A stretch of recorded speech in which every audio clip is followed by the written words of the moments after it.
परम तत्वाय नारायणाय गुरुभ्यो नमः। नमस्कार मित्रों, हमारे चैनल पर आपका एक बार पुनः स्वागत है। मित्रों, आज जिस विषय पर हम चर्चा करने जा रहे हैं वो तंत्र की दृष्टि से ही नहीं, इस पूरे जगत में साधना की दृष्टि से, इस जगत की भौतिकता और आध्यात्मिकता दोनों की दृष्टि से अत्यंत ही महत्वपूर्ण है। एक कथा आती है, हर एक तंत्र शास्त्र में इस कथा का वर्णन है कि जब भगवान शिव अपनी पहली पत्नी सती के साथ एक बार कैलाश पर विराजमान थे, तब उनको ये सूचना मिलती है कि माता सती के जो पिताजी थे राजा दक्ष, उन्होंने एक बहुत बड़े यज्ञ का आयोजन किया है और उसमें सारे देवी देवता पार्टिसिपेट करने के लिए, भाग लेने के लिए जा रहे थे। और माता सती जब पता करती है तो उन्हें यह ज्ञात होता है कि भगवान शिव को उन्होंने न्योता नहीं दिया था, राजा दक्ष ने। फिर भी माता सती वहाँ जाने की जिद करने लगती हैं भगवान शिव से। भगवान शिव उनको मना करते हैं कि आप वहाँ पर मत जाइए, क्योंकि हमें आमंत्रित नहीं किया गया। ऐसी अवस्था में यदि हम वहाँ जाते हैं तो अपमान ही होगा और ये कहीं से भी उचित नहीं है। किंतु माता सती मानती नहीं है और अंत में चर्चा इतने विकट हो जाती है उन लोगों के बीच की कि माता सती को अत्यंत ही क्रोध आ जाता है और क्रोध में उनका शरीर काला पड़ जाता है। तब भगवान शिव ये सोचकर कि अब व्यर्थ ही विवाद से क्या होगा, वहाँ से हट जाते हैं कुछ समय के लिए।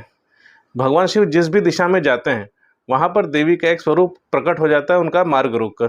भगवान शिव 10 दिशाओं में जाने का प्रयास करते हैं, किंतु हर एक दिशा में देवी का कोई न कोई एक अद्भुत स्वरूप उनके सम्मुख प्रकट हो जाता है, जिसके कारण भगवान शिव का मार्ग अवरुद्ध हो जाता है। तब भगवान शिव माता सती से पूछते हैं कि हे देवी, ये कौन है और इन्होंने मेरा मार्ग क्यों अवरुद्ध किया है। तब माता सती कहती हैं कि हे महादेव, ये मेरे ही स्वरूप हैं, ये मेरे 10 ऐसे गोपनीय स्वरूप हैं जो इस पूरे ब्रह्मांड का संचालन करते हैं। इस पूरे जगत को धारण करने वाली जगत जननी शक्ति, आदि शक्ति मैं स्वयं हूँ और ये मेरा प्रभाव है। मेरा प्रभाव 10 दिशाओं में है, ये बताने के लिए मेरे ये स्वरूप यहाँ पर प्रकट हुए हैं। या तो मैं राजा दक्ष के यहाँ जाकर आपके लिए आपका भाग प्राप्त करूँगी यज्ञ में, अथवा वहीं पर अपने प्राण त्याग दूँगी। ऐसा संकल्प लेकर फिर माता सती अपने उस स्वरूप को समेटकर, जो 10 महाविद्याओं का स्वरूप कहा गया है कि वो पहला समय था जब 10 महाविद्याएं एक साथ प्रकट होती हैं, तो उन 10 महाविद्याओं के स्वरूप को अपने अंदर निहित करके माता सती राजा दक्ष के यहाँ बिना बुलाए जाती हैं। वहाँ पर उनका अपमान होता है, जैसा कि ये कथा आप लोगों ने कई बार टीवी सीरियल्स में देखी होगी, पढ़ी भी होगी। वहाँ पर उनका अपमान होता है, भगवान शिव का अपमान किया जाता है राजा दक्ष के द्वारा। अंत में माता सती अत्यंत ही कुपित होकर योग अग्नि में अपने प्राण त्याग देती हैं और उनकी मृतदेह वहाँ रह जाती है। ऐसी अवस्था में भगवान शिव अत्यंत ही क्रोधित होते हैं और उनके गणों के द्वारा उस पूरे यज्ञ का ध्वंस कर दिया जाता है। प्रजापति दक्ष का सिर भी वीरभद्र के द्वारा काट दिया जाता है। महादेव इतने दुखी हो जाते हैं कि वो माता सती की मृतदेह को अपने कंधे पर लाद कर इस पूरे संसार के भ्रमण पर निकल जाते हैं और आकाश मार्ग से वो इस पूरे संसार में भ्रमण करने लगते हैं। विरक्त होकर वो अपने समस्त दायित्वों को त्याग कर एक सन्यासी की भांति, एक विरही की भांति परिक्रमण करने लगते हैं। तब ऐसी अवस्था में उनको उनके दायित्वों का बोध कराने के लिए और उस माया से उनको मुक्ति करने के लिए भगवान विष्णु अपने सुदर्शन से माता सती के शरीर के खंड खंड कर देते हैं।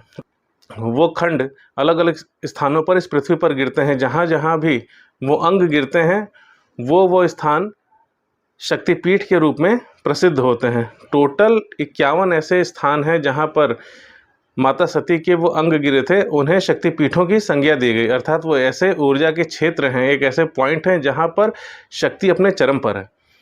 इनमें सबसे महत्वपूर्ण है योनि स्थान। माता का जो योनि भाग है वो गिरता है प्राग ज्योतिषपुर में, अर्थात असम में।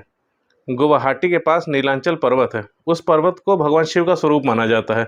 उस पर्वत पर ही उनका जो योनि भाग है प्रस्तर खंड के रूप में गिरता है और उसके प्रभाव से वो पर्वत तत्काल नीला पड़ जाता है, इसीलिए उसका नाम नीलांचल पर्वत है। और उसके बाएं और दाएं तरफ, पूर्व में और पश्चिम में, भगवान ब्रह्मा का ब्रह्म पर्वत और भगवान विष्णु का वाराह पर्वत भी है। उस प्रस्तर खंड के प्रभाव से, उसके वेग से वो पर्वत भूमि में धंसने लगता है। तब भगवान विष्णु और भगवान ब्रह्मा प्रयास करते हैं कि उस प्रस्तर खंड को पाताल में जाने से रोका जा सके। और उस प्रस्तर खंड के वेग से वो पर्वत फिर भी धंसता चला जा रहा था। ऐसी अवस्था में भगवान ब्रह्मा और भगवान विष्णु के निवेदन पर माता कामाख्या स्वयं प्रकट होती हैं और उस तीनों पर्वत के श्रृंखला को अपने शक्ति से धारण करती है। नीलांचल पर्वत वहीं पर आकर रुक जाता है और जहाँ पर वो प्रस्तर खंड था वहाँ पर तंत्र के परम पीठ कामाख्या पीठ की स्थापना होती है।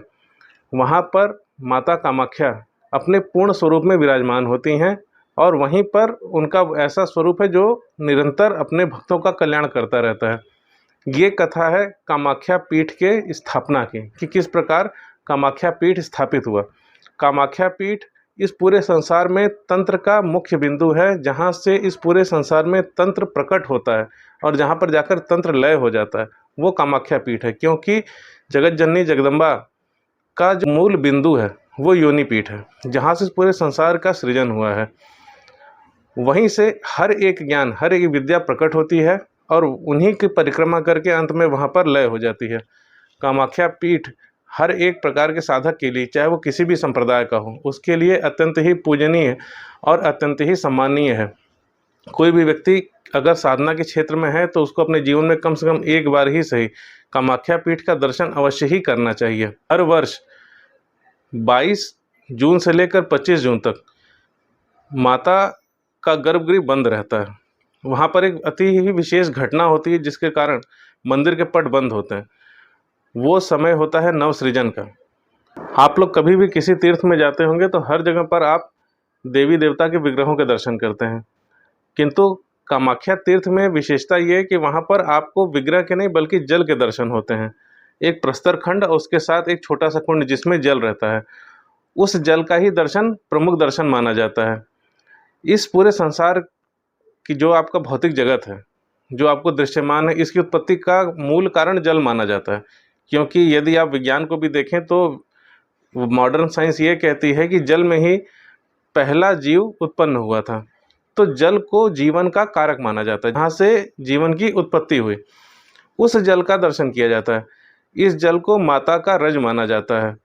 और ये जो 3 दिन होते हैं 22, 23, 24 के, 25 को तो किसी भी मुहूर्त में पट खुलता है, तो जो 3 साढ़े 3 दिन का समय होता है, इस समय एक बड़ी ही अभूतपूर्व घटना वहाँ पर प्रतिवर्ष घटती है। वह घटना ये होती है कि उस समय माता रजस्वला होती हैं, अर्थात वो जो कुंड होता है उसका जल स्वतः ही लाल हो जाता है।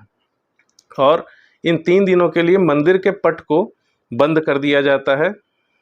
उस गर्भगृह में वस्त्र, भोजन, मिष्ठान, फल इत्यादि सामग्रियाँ, विभिन्न सामग्रियाँ रखकर उस पट को 3 दिन के लिए बंद कर दिया जाता है। ये 3 दिन ऐसे अभूतपूर्व होते हैं जब वहाँ के जितने भी देवालय हैं उन सभी को ढक दिया जाता है, बंद कर दिया जाता है। उन 3 दिनों तक दर्शन बंद रहते हैं और उन 3 दिनों तक वहाँ पर आने वाले लोगों की इतनी भीड़ जुट जाती है कि एक मेले जैसा लग जाता है।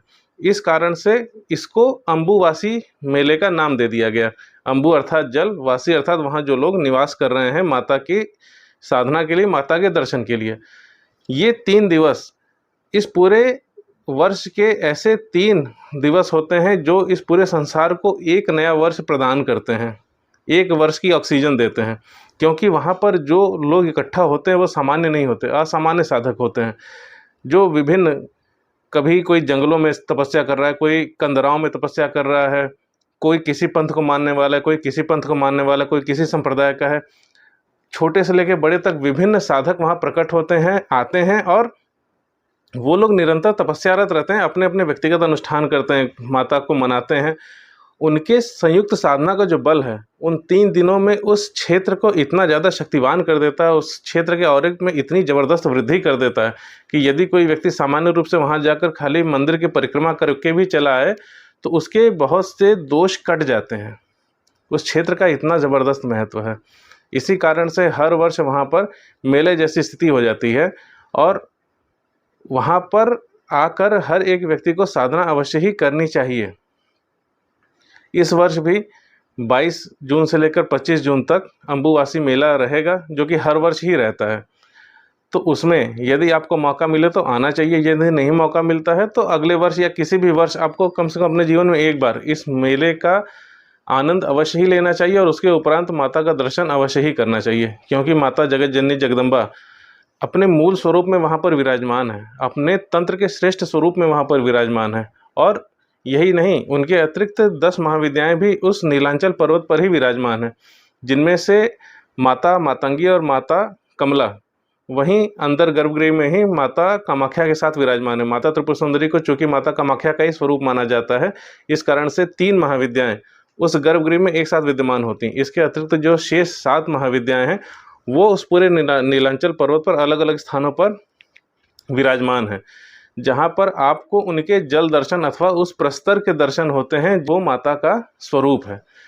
जब आप वहाँ जाते हैं तो आपको उन 10 महाविद्याओं के साथ उन 10 महाविद्याओं का जो मूल है अर्थात माता कामाख्या, उनकी कृपा प्राप्त होती है। और जब किसी व्यक्ति के ऊपर माता कामाख्या की कृपा हो जाए तो निश्चित रूप से उसको अपनी साधनाओं में सिद्धियां प्राप्त होने लगती हैं, उसको भोग और मोक्ष स्वतः ही उपलब्ध हो जाता है। माता कामाख्या के संबंध में किसी अन्य विशेष विषय के साथ हम लोग मिलेंगे अगले वीडियो में। तब तक के लिए जय गुरुदेव, जय माता बगलामुखी।